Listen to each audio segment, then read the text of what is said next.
Son yıllarda Atatürk'e ait olduğu söylenen bir ifade karşımıza çıkıyor. Orta Doğu bir bataklıktır, Türk milleti bu bataklıktan uzak durmalıdır. Az çok Atatürk'ü ve dönemini okuyanlar her zaman olmasa da hangi sözün gerçekten Atatürk'e ait, hangisinin uydurma olduğunu anlayacaklardır. Günümüz Orta Doğu politikasını eleştirmek için buna gerek var mıydı bilmiyorum ama bu da o uydurma sözlerden biri.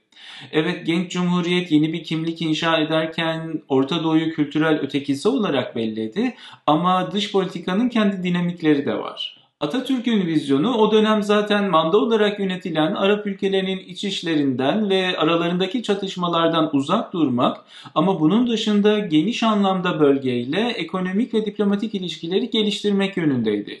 Yoksa ikili anlaşmalar, Sadabat Paktı, Hatay'ın ilhakı gibi gelişmeleri göz önüne aldığımızda genç cumhuriyetin bölgesinden izole yaşadığını, aman bulaşmayalım da ne halleri varsa görsünler dediğini düşünmek zordur.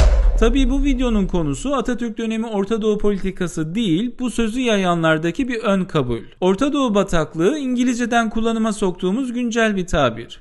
Körfez savaşlarında doğrudan ordusuyla bölgeyi hızlıca şekillendirmeyi uman ABD'nin bölgeden bir türlü çıkamamasını anlatır bataklık. Ancak bu bir yana böyle bir cümle sanki Orta Doğu diye bir coğrafi kategori hep varmış, bu bölge böyle bir bütünmüş, tarihte de hep bu kavram üzerinden tartışma ve politika üretilmiş gibi bir varsayıma dayanır. Oysa genel olarak Atatürk döneminde Orta Doğu'ya Orta Doğu denmiyordu. Hele bugün anladığımıza yakın şekliyle Orta Doğu tabiri daha çok 2. Dünya Savaşı sonrası oturmaya başlar. Mazisi 100 yıllık ve ancak savaş sonrası yerleşen bir terimden söz ediyoruz. Yıllara göre Orta Doğu sözcüğünün kullanım sıklığını gösteren şu grafik bir fikir verebilir. Evet, bu kadar yeni. Peki bu kavram nasıl ortaya çıktı? Kimin doğusu, nerenin ortası ve bugüne nasıl gelindi? Orta Doğu'nun siyasetini tartışmadan önce bu adı tartışmak lazım. Bu videoda Orta Doğu adının hikayesini, kavramsal tarihini işleyeceğiz. Siyasi zemin eşliğinde değişen haritalara, kavramın evrilen anlamlarını bir de birlikte bakalım. Başlıyoruz. Welcome to Skotopia. Bu bir Orta Doğu haritası. Kırmızıyla gösterilen yer Orta Doğu. Bu da bir Orta Doğu haritası ve bu da. Hangisi doğru diye sormak abes, çünkü coğrafyadan ziyade siyasetin belirlediği bir alandayız. Kendimizi sabit kabul edip diğer bölgeleri buna göre tanımlamak aslında gayet anlaşılır. Biz İngiliz'e Fransız'a batı deriz, İngiliz'e Fransız'ı bize doğu der ama en nesnel gözüken coğrafi bölge adlarını bile siyasetten bağımsız düşünmek neredeyse imkansız. Avrupa deyince mesela ne anlaşıldığı, Avrupa'nın nerede başlayıp nerede bittiği, hangi ülkenin Avrupa'nın parçası sayılıp sayılmayacağı sürekli değişe geldi. Moda tabirle küresel güneyde ise bölge adlandırmalarının keyfiliği çok daha belirgin, sömürgeciliğin ideolojik ve siyasi mirasını yansıtır. Orta Doğu bu açıdan istisna değil ve belki olanı biteni anlamak için dışarıdan bir örnekle başlamak yerinde olacak. Hadi Orta Doğu'nun sağında solunda karalar var, sınırlar yoruma açık. Peki koskoca Güney Amerika kıtası dururken yeni bir adlandırılmaya gidilmesine, Latin Amerika diye yeni bir terim icat edilmesine ne demeli? Latin Amerika siyasetin ve sömürgeciliğin dağı taşı coğrafyayı dinlemediğini gösteren harika bir örnek ve Orta Doğu'dan sadece biraz eski. Latin Amerika ve Güney Amerika sıkça birbirinin yerine kullanılsa da aynı şey değil. Güney Amerika tamamen coğrafi bir terim ve Panama kanalının güneyindeki tüm kıtayı içerir. Latin Amerika içinse ana kriter konuşulan dilin İspanyolca, Portekizce gibi Latin kökenli olmasıdır. Bu nedenle Orta Amerika'yı, İspanyolca konuşan Meksika'yı da kapsar ama Güney Amerika'da olmasına rağmen resmi dili İngilizce olan Guyana ya da Flemenkçe konuşulan Surinam'ı kapsamaz. Peki Latin Amerika terimi nereden çıktı? Bu terim 19. yüzyılın ortalarında Fransa'nın bölge üzerindeki kültürel ve siyasi nüfuzunu güçlendirme projesinin anahtarıydı. 1830'larda dillendirilmeye başlanan bu düşünce İspanyolca, Portekizce ve Fransızcanın ortak Latin kökenlerini vurguluyor. Bölge halklarının Anglo-Sakson kökenli ABD yerine Fransa ile daha yakın bir kültürel bağa sahip olduğunu savunuyordu. İngilizce malum Latin değil, Cermen dili. ABD Monroe Doktrini ile Avrupa devletlerinin Amerika kıtalarına her türlü müdahalesine karşı durduğunu ve duracağını, büyük abiliğini ilan ederken Fransa Latin Amerika söylemiyle kendi etkisini meşrulaştırmak ve bölgeyi Anglo-Amerikan hegemonyaya karşı birleştirmek istiyordu. Özellikle 3. Napolyon'un Fransa yanlısı Meksika İmparatorluğu kurma girişimi bu hedefleri somutlaştırmaya çalıştığı bir örnek. Fransa'nın bu temel stratejisi tutmadı ama Latin Amerika tabiri tuttu, günümüze kadar da geldi. Latin Amerika nasıl Fransa sömürgeciliğinin bakiyesi ise Orta Doğu'da önce İngiliz sonra da Amerikan siyasi projesinin ürünüdür. Ortada Güney Amerika kıtası gibi bir bütün de yok ama illa öyle görülecekse bölgeyi anlatmak için aslında başka terimler de vardı. Güneybatı Asya mesela daha nesnel bir tanım olarak zaman zaman karşınıza çıkmış olabilir. Yine bir dönem sıkça kullanılan Alman ekolünün hediyesi Ön Asya terimini hatırlayanlar çıkacaktır. Almanca'da Asya'yı Vorderasien ve Hinterasien, Asya'nın önü ve arkası gibi ikiye bölen adlandırmalar mevcut. Bu ikisinden daha yaygın olan terim ise Batı Asya. Bu kavramın ana taşıyıcısı Birleşmiş Milletler Asya'yı 6 bölgeye ayırır. Kuzey Asya, Orta Asya, Doğu Asya, Güney Asya, Güneydoğu Asya ve Batı Asya. Ancak hiçbiri bölge adlandırmalarının belki de en saçması olan Orta Doğu kadar tutmadı. Sadece Avrupa böyle dese neyse, bölge dillerinde de bu ad yerleşti.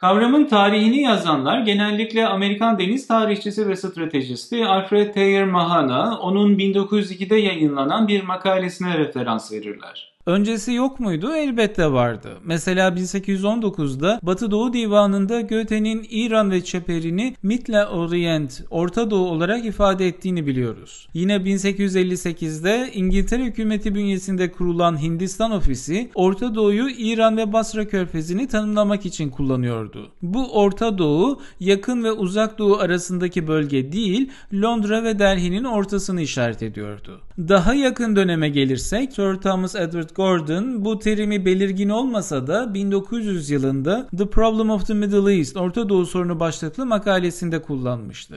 Ancak bunlar çok sınırlı ve muğlak kullanımlardı ve hiçbiri Mahan'ınki kadar geniş yankı uyandırmadı. Mahan için Orta Doğu adını ilk defa sistemli şekilde tanımlayan demek daha doğru olur. Mahan dünyaca tanınan bir askeri stratejist ve ona göre bir ülkenin dünya çapında güce kavuşmasının yolu iyi bir deniz gücüne hakim olmasından geçer. Denizlere hakim olan dünyaya da hakim olur ki bu doktrin o dönem pek çok ülkeyi deniz kuvvetlerine yatırım yapmaya yönlendirdi. Mahan, Basra Körfezi ve Uluslararası İlişkiler adlı makalesinde Orta Doğu'yu bir su yolu olarak tanımlar. Basra Körfezi'nin Hindistan'a geçişte Süveyş kanalından sonra savunulması gereken en önemli bölge olduğunu söyler ve Orta Doğu'yu Basra Körfezi'ne merkez alarak Süveyş'ten Singapur'a kadar uzanan bir coğrafya olarak çizer. Eğer şimdiye kadar görmediğim bir terimi kullanmama izin verilirse, Orta Doğu bir gün kendi Malta'sına ve aynı zamanda kendi Cebeli Tarık'ına ihtiyaç duyacaktır. İngiliz donanması gerektiğinde Aden, Hindistan ve Basra Körfezi çevresinde güçlü bir şekilde konuşlanabilme kapasitesine sahip olmalıdır.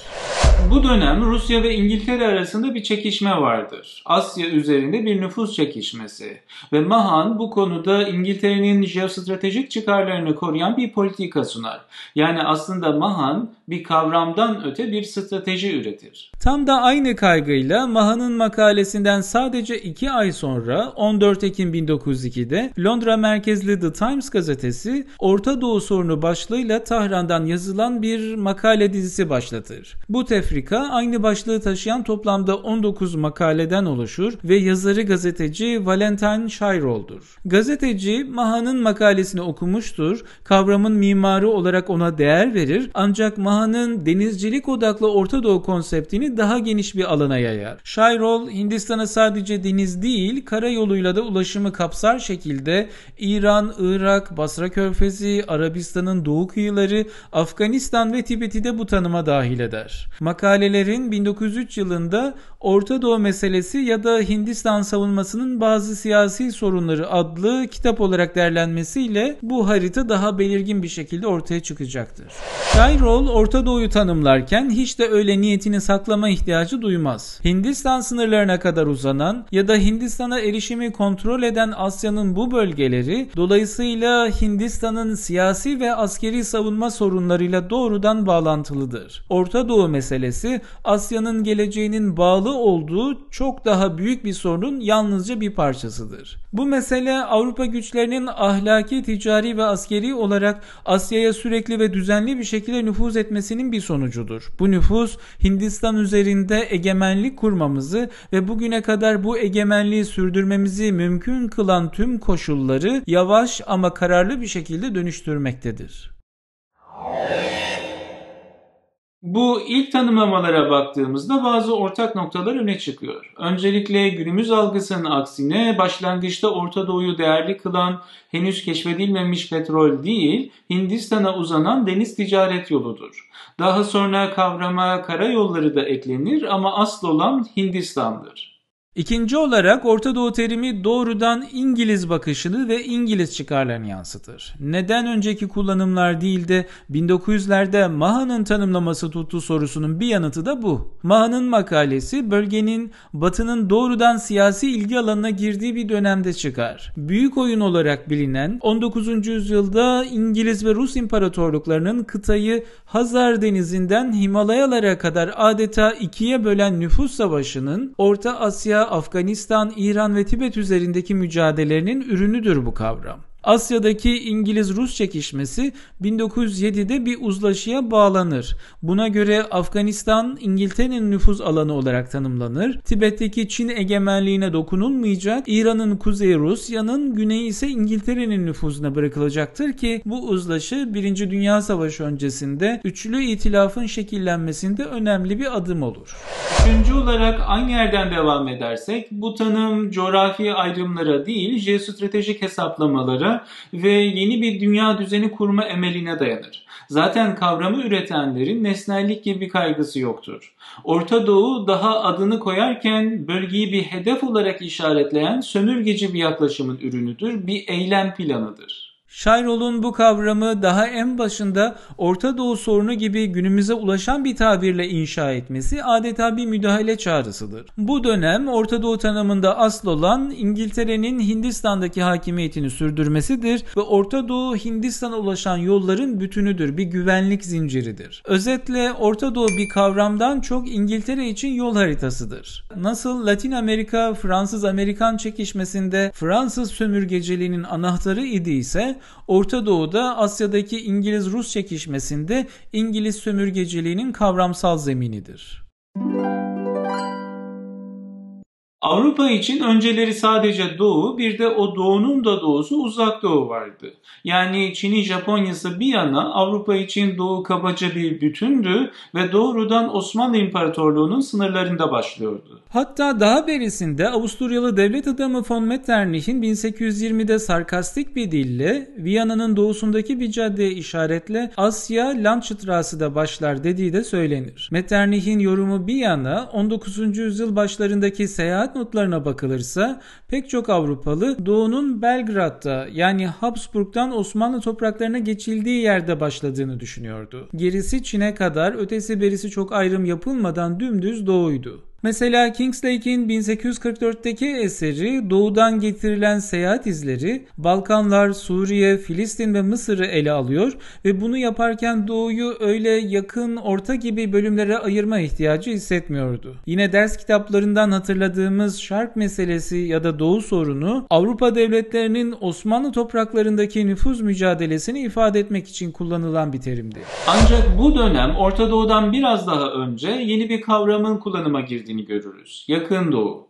Tabii tıpkı Orta Doğu gibi bu kavramın da önceki kullanımlarına rastlamak mümkün. İtalyanca'da belli sınırlarla çizilmeden Yakın Doğu ve Uzak Doğu tanımlamasına 1817'de bile rastlıyoruz. Almanca'da ise aynı dönemde Ön Doğu kavramı daha belirgin bir şekilde Doğu Akdeniz havzasını gösterir. 1820'lerden itibaren ise Yakın Doğu tabiri ile değişimli kullanıla gelir. Yakın Doğu kavramını bir bütün, bir medeniyet sahası olarak temellendiren Almanlardır ki Almanca'da hala Orta Doğu yerine Yakın Doğu kavramı daha yaygındır. Tabii bunlar sınırlı kullanımlar. Bir yanda pişen bu Yakın Doğu kavramının asıl Avrupa emperyalizminin büyük 10 yılı olarak bilinen 1890'larda oturduğuna, Avrupa basınında sıklıkla kullanıldığına şahit oluruz. Yakın Doğu doğrudan Osmanlı toprakları demekti. Şimdi bir yanda Uzak Doğu'da önemli gelişmeler yaşanıyor. Çin'de batılı devletlere ticari ayrıcalıklar kazandıran 1. Afyon Savaşı, Japonya'yı zorla batı ticaretine açan 1854 Peri Seferi, 1894-95 Çin-Japon Savaşı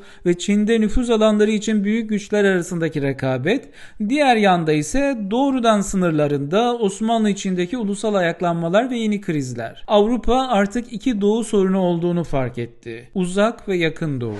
1902'de Mahan ve Shairol Orta Doğu yazılarını yaza dursun, aynı yıl İngiliz arkeolog ve gezgin David George Hogarth'ın yayınladığı coğrafya kitabı Daha Yakın Doğu bu terimi hem sabitlemeye hem de sınırlarını tanımlamaya yardımcı oldu. Hogarth, Yakın Doğu dedelerimizin sadece Doğu dediği bir bölge için güncel bir moda terimdir. Büyük olasılıkla az kişi sınırların nerede olması gerektiğini ve nedenini hemen söyleyebilir diyordu. Yaygın anlayışta ise Yakın Doğu, Balkanlar da dahil Osmanlı Devleti toprakları demekti. Şimdi bu kavramları birleştirirsek Avrupa için Doğu 3 parçadan oluşuyordu. Yakın Doğu, Balkanlar dahil Osmanlı'yı, Orta Doğu, Hindistan ve ona ulaşan yolları, Uzak Doğu ise Çin, Japonya ve Kore'yi kapsıyordu.